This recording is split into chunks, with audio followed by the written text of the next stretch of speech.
So this has been a video that's been difficult to make.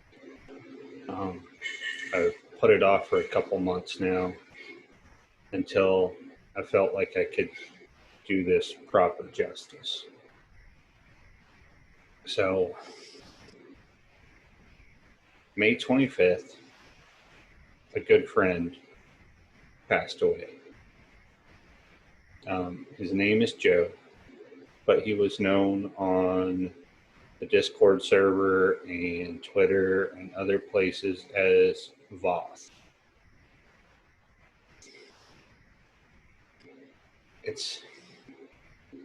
I know it seems strange to think that even though I never met him in person, that his passing has touched me the way that it did. And that's hard to explain because we met over Twitter in 2017. Yeah, 2017. It was shortly after the Jordan Peterson wave really kind of picked up. And one day I was just checking my Twitter feed in the morning like I usually do. And here was this guy with over 1,000 followers, and I had maybe 20 at the time. And it said that he followed me, and I was like, okay, that's different. I thought maybe it was one of those, I don't want to say bot accounts, but you know, the ones that you see on Twitter all the time that they pretty much just follow anybody and they kind of look like bots. It's like, all right, that's weird. Didn't pay much attention to it. And then I started noticing that, well, I went ahead and followed it back, the account, and I started noticing tweets that were not like a bot would be tweeting them. So after the monk debate, he had said something on Twitter, and I don't even remember what it was, but I remember my response was, I said, it's even worse than that. Michael Eric Dyson is saying, you can't see me as an individual until you see my race. And from then on, we kind of struck up a friendship. We would talk occasionally over Twitter direct messages. We started a blog with some other guys from Twitter that we were both following, that we kind of sort of had a friendship with. Just kind of a writing blog. And then one day he sent me his book. And it was just one of those random things. He's like, oh, you might like this. And I told him I don't read many newer published books. And he's like, oh, well, this one's not published. I was like, okay, yeah, send it my way and I'll read it. That changed our relationship like dramatically, because his book, even though it's not completely done being edited and is rough around the edges, that book is something else. I mean, it touched the both of us. I mean, he wrote it, but it was this complete, beautiful work that I don't know, it touched me in a deep way. I've not read anything like it before or since then.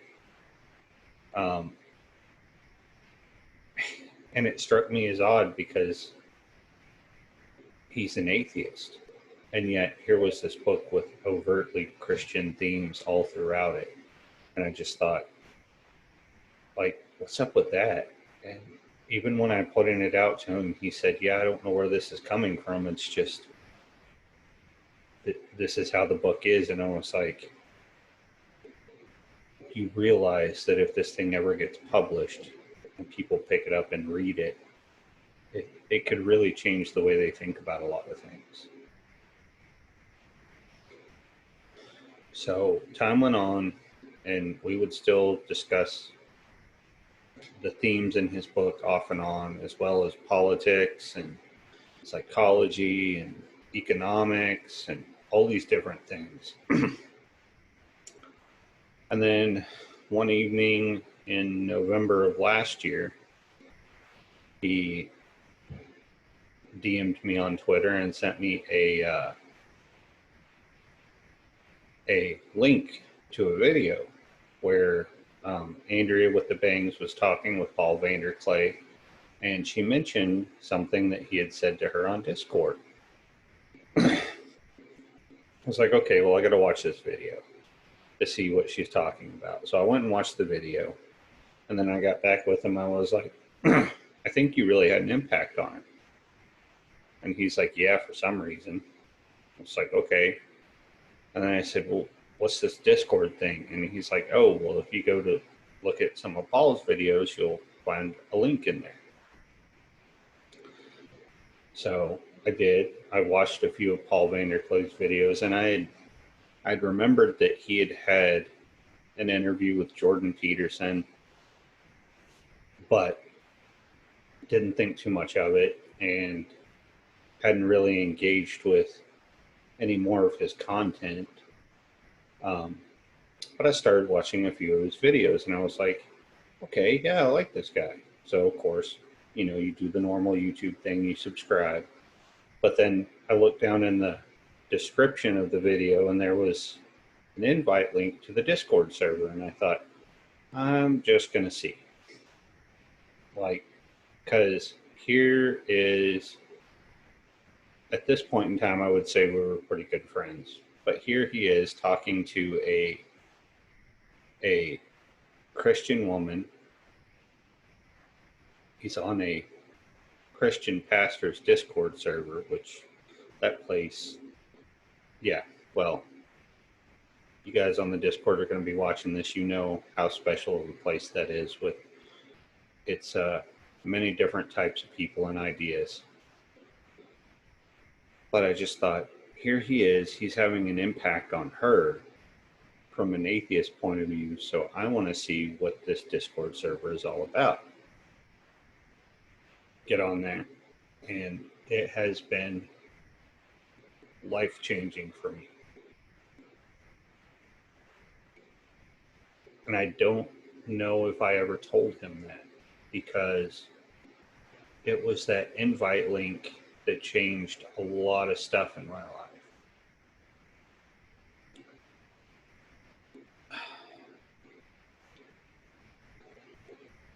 Ideas that I thought were not able to be discussed anymore were just there, and everybody was engaging with them no matter what their faith journey was. And it was profound. Like Catholics, Lutheran, Eastern Orthodox, Baptist, Jewish, just all kinds of people on there discussing all different kinds of ideas, atheists, agnostics, like you name it, there's everyone there talking about things. And I just thought, I wonder if he knows how special of a social media place this is.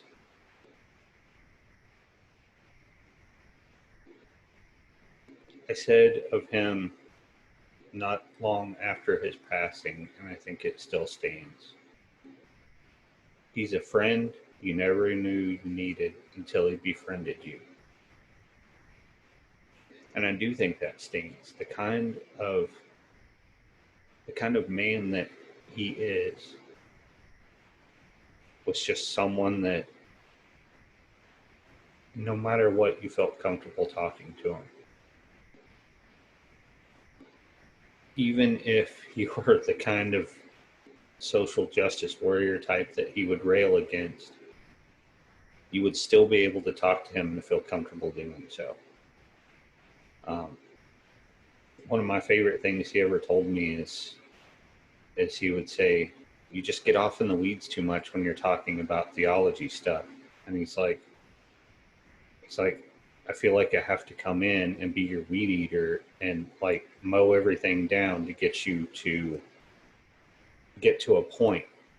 And so I remember one particular video I was going to put out, I told him, I was trying to explain the central theme of the video to him, and he's like, yeah, I just don't get it. And I said, well, it'll click once I put the video out.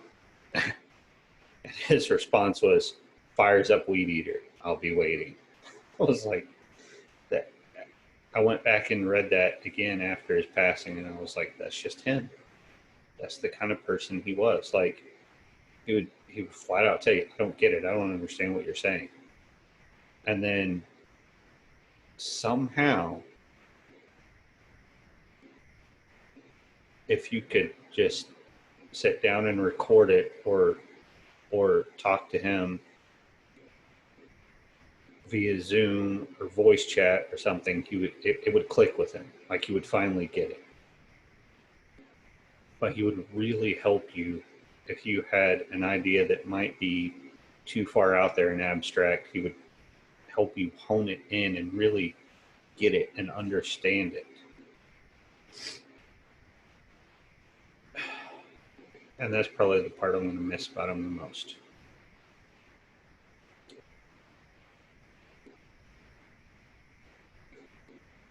But seeing what the Discord community has done in outreach to his family after his passing, and just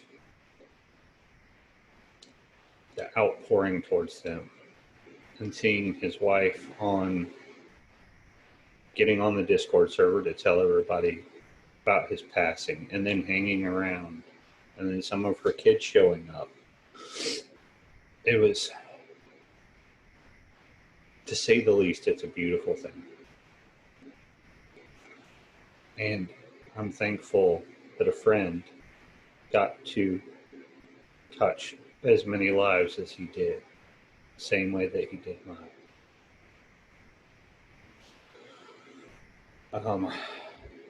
Yeah, that's all I'm going to have. But I just want to say thank you to everybody for everybody that knew that this video was coming. Thank you for being patient, and thank you for everything that you did for his family after his sudden passing. Until next time, guys. See you later.